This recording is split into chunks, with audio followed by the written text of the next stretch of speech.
There are games that you remember fondly. Maybe it's a game that hit you at the right time, in the right place in your life, when the world was simpler, and when your biggest worry was finishing homework before dinner time. And weekends meant hours of uninterrupted screen time, before life got complicated. To me, Battle for Bikini Bottom was one of those games, absolutely. And then years later, after growing up, moving out, thinking that I had moved on and that game was just a priceless relic of my past, it came back. It was brighter, it was smoother, it was still weird, it was still SpongeBob. Rehydrated did a heck of a lot more than just bring back this timeless 3D platformer collectathon. It brought me back.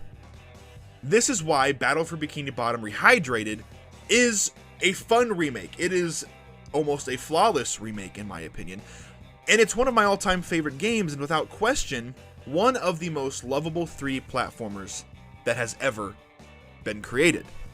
Now before we get into the bulk of the video, reminder to like, comment, and subscribe to the channel. We are so close, less than 150 more subscribers till we hit 7K. We are absolutely flying through them. I'm so thankful, I'm so excited. Now let's get into this. When the original Battle for Bikini Bottom dropped in 2003, over 22 years ago, I was the perfect age for it. I'd already watched every current SpongeBob episode on TV, probably quoted them endlessly to anyone who would listen, willingly or unwillingly.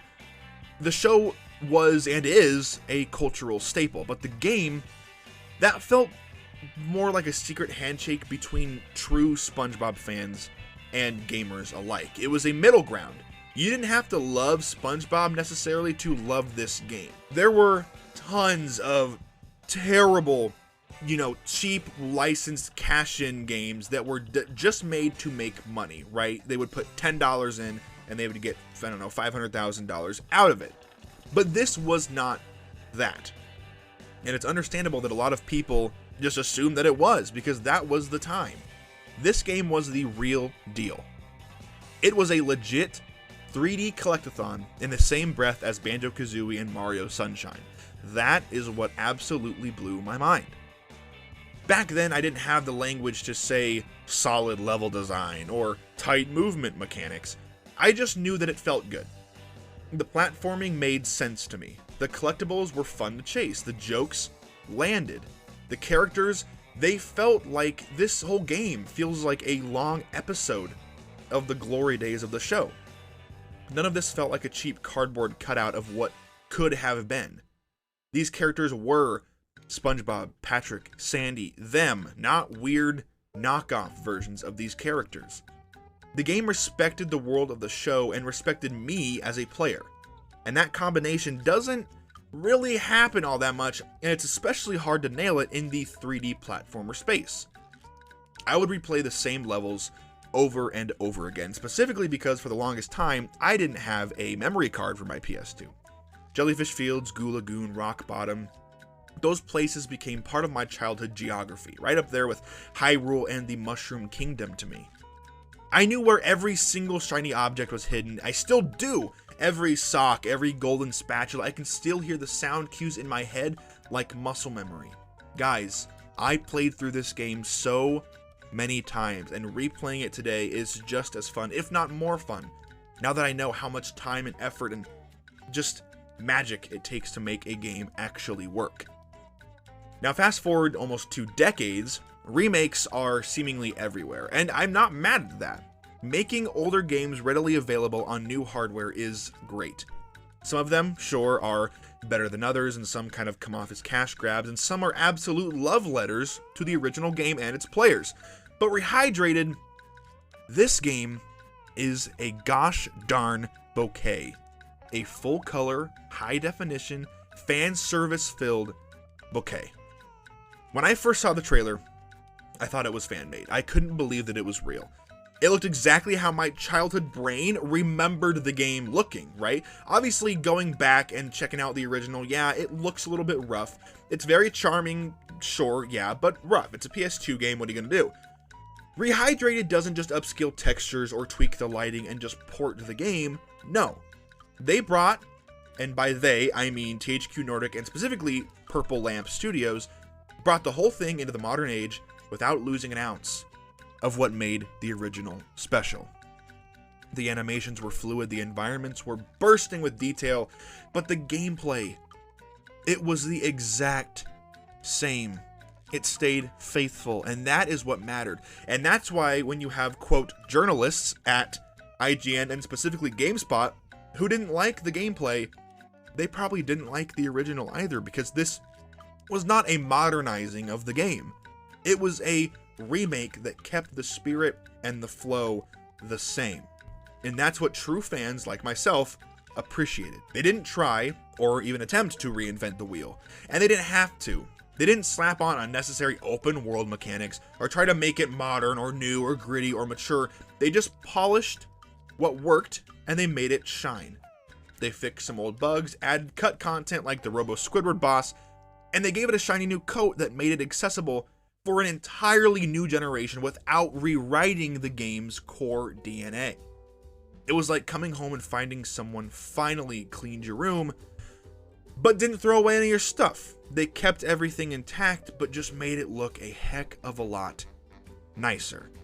Now, before we get into the core gameplay and just why this game and 3D collectathons are so addicting and so fun, this video, I wasn't planning on doing this, but I was going to at some point. If any of you have heard of the Team Water initiative, essentially, it is one of the coolest initiatives, fundraisers, world helping things that I have ever seen coming to fruition in my generation. Mr. Beast, along with literally hundreds, probably thousands of other creators, are raising money for hashtag Team Water, and you'll find the link in the description to donate. Every dollar helps people in need get access to clean water.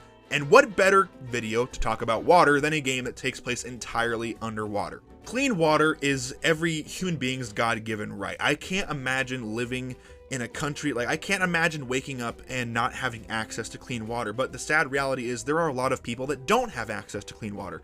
And if you've seen Jimmy's new video, you have seen that they are already doing so much good. And so I urge you, if you could, go to that link in the description and donate. If not, it is completely okay to try to spread the word as you can. But this is really helping out millions, hundreds of millions of people get access to clean water. And this is only the beginning, guys. So I appreciate you guys listening to this. Consider donating if you can. Now let's get back into the video. Because this isn't just nostalgia goggles talking, this game is actually fun. Even in a post-Odyssey, post-Rift Apart world, Rift Apart is also unbelievable, Battle for Bikini Bottom Rehydrated stands on its own. You have 3 different characters and each one of them plays very differently from one another.